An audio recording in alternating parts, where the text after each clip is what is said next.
How My Life Changed and Became Meaningful. Chapter 2.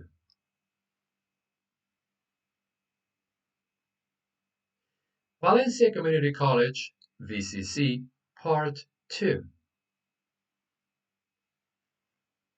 Mrs. Santos, as I would call her from then on, was very kind and pleasant with me from the very first day.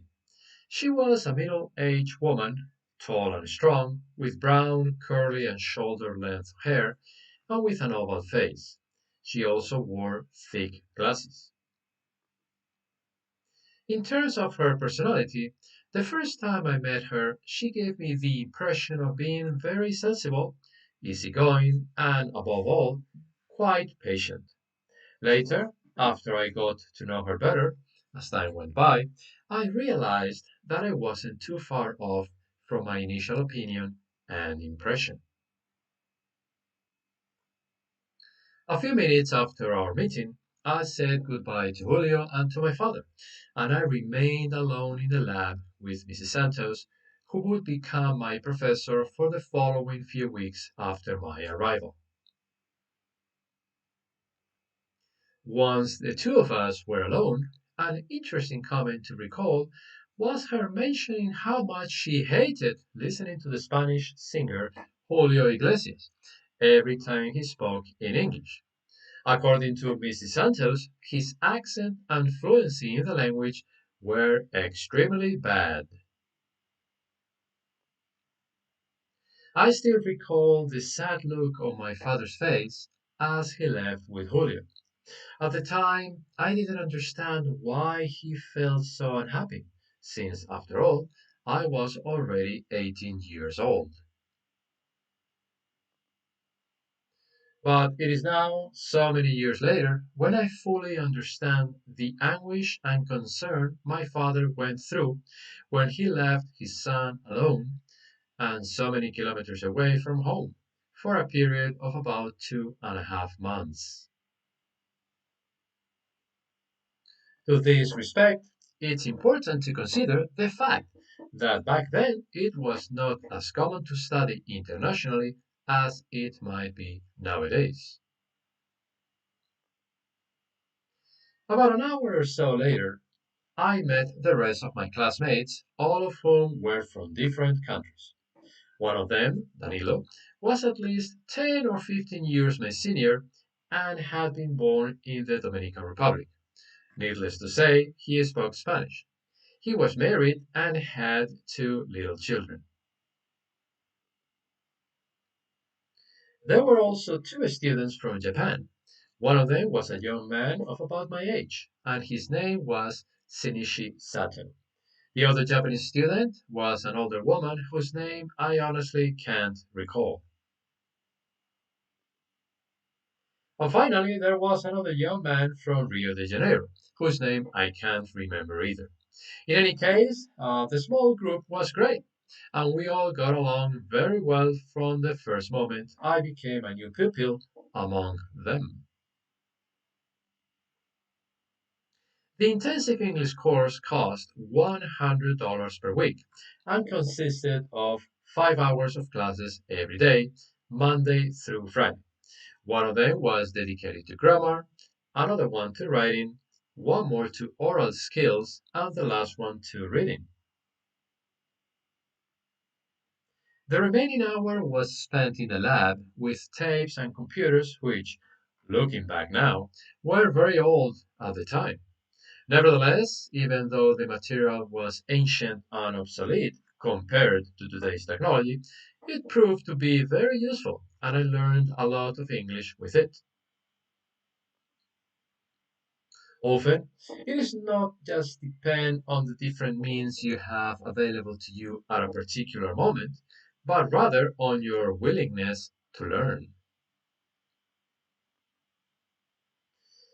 All of us also used to have lunch together at the cafeteria of the college facing the lake after our 4 hours in the classroom and prior to the lab session. So, overall, I personally dedicated more than 6 hours a day practicing the language and learning. But Much to my dismay, when I started the course, it was already halfway through, and only a few weeks were left before it was due to end. Classes began at 9 o'clock in the morning, and they lasted until just about 3 o'clock in the afternoon, depending on the time you wanted to spend in the lab, because this was the last class of study period of the day.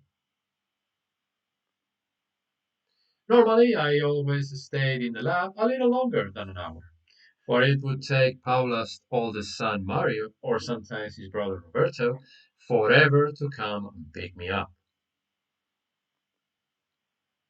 Despite the house being so close to the college, I remember waiting in the heat between 30 and 45 minutes most of the times. And as if that wasn't bad enough, when I got in the car, there was hardly ever any conversation. The reason was because everyone in the family, except Paula and Rachel, was very introverted and didn't talk much. This was extremely uncomfortable for me when I tried to speak with them, and all I got in return to my questions were the monosyllables yes or no. Maria used to pick me up most of the times with Cara, the American girlfriend he had at the time. Being so good looking, Mario had had several girlfriends since his arrival in the States. All the same, I had only met this last one. And to be quite honest, in my opinion, she wasn't very beautiful. Although she seemed to be a very good person and apparently loved Mario very much. In spite of the lack of conversation in the car on our way back home, I must admit that in Paula's house I was treated very nicely and kindly those days, and the first plate served on the table during the weekends and when the intensive English course ended was always for me. The rest of the days we didn't coincide to have lunch together, and everyone ate at a time when they could or wanted. Whenever possible, though, Paula always tried to keep the lunching schedule as similar to the Spanish one as possible. Therefore, we used to have lunch at 2 or 3 in the afternoon instead of at noon, like most Americans did. Once again, I want to emphasize that during this time, Paula and her family treated me very well, and overall, there was a good atmosphere at home. Next to the building where I had my English classes, I met a very pretty and friendly girl who worked there as a secretary. A few days later, I remember telling my cousin Roberto about her and about the crush I had on this girl ever since I'd seen her for the first time. Upon my enthusiasm, Roberto told me to check her left hand and see if she had a ring with a small diamond on top of it. He went on to explain that girls who were engaged normally wore that kind of jewelry. To my big disappointment, the next time I saw her, I noticed the beautiful ring. But just to be 100% convinced, I asked her if she had a boyfriend. Answering my question with a beautiful smile, she nodded and almost broke my heart. In any case, at least I was able to take a picture with her, which I still keep. A few weeks after my arrival, the course came to an end, and they gave us a diploma to each one of us as a reward to our effort and hard work. On top of this, all the students, together with the professor, the head of the department, and the provost of the West Campus of the college, had a special lunch together to celebrate our successful completion of the course, dated 7th August 1986. Up to this day, I still remember it all very fondly, and I keep this first diploma framed and hung on the wall of my study in Madrid, flat in Madrid as something very dear to me.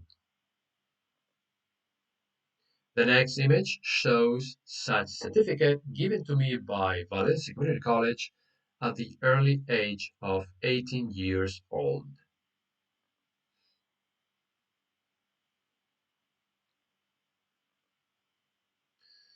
Another course was due to start in about 2 weeks, and during the break period in between, I spent my free time regularly playing tennis as well as going to the swimming pool and to the movies with my cousins. By the way, shortly after my arrival in Orlando, the very first movie I went to see with them was Top Gun, the top grossing film of that summer. But I'm sorry to admit, I didn't understand too much of what the actors and actresses said throughout the film. I still vividly remember how my cousin Julito, who was seated closest to me, had to translate most of it, much to the discomfort of the audience next to us, who, obviously, kept complaining and telling us to remain silent. To this respect, in my personal opinion, and in the opinion of other English teachers that I know, going to the movies to see an original version film is not too advisable for students who still don't have a good grasp and understanding of the language because it may lead to frustration. This is mainly because the actors and actresses use a language full of idiomatic expressions mixed with all sorts of different accents in their dialogues. Nonetheless, my cousins loved going to the cinema, and I didn't have too many choices left other than to pay as much attention as possible and to understand everything little by little every time I went with them. Other activities included watching quite a few films on VHS format at home. This helped me a lot to get more familiar with the American accent. I also went to the store with Julio when I could. This, in turn, gave me the chance to practice my English with incoming customers. Quite often, Mario, Roberto, Julito, and I also jogged around the neighborhood and played tennis together. Mario knew how to play this sport extremely well, and he used his knowledge to teach the rest of us. At that time, there were a few tennis courts next to their house, and since they were free of any charge, we went to play at least 3 or 4 times per week. My cousins and I also went to an amusement park called Circus World, which was not too far from our house.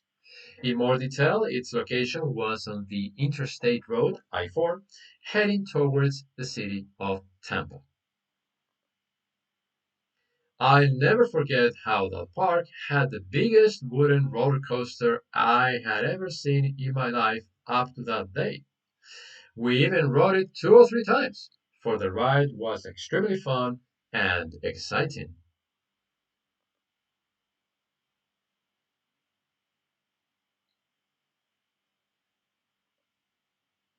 Unfortunately, about 1 year or so after our first and only visit to this park, they dismantled it because apparently it was not very profitable, as local news reported.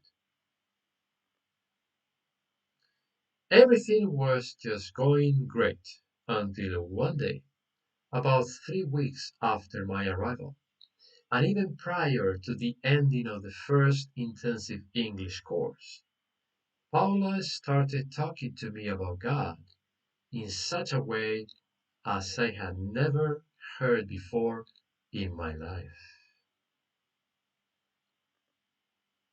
To be continued.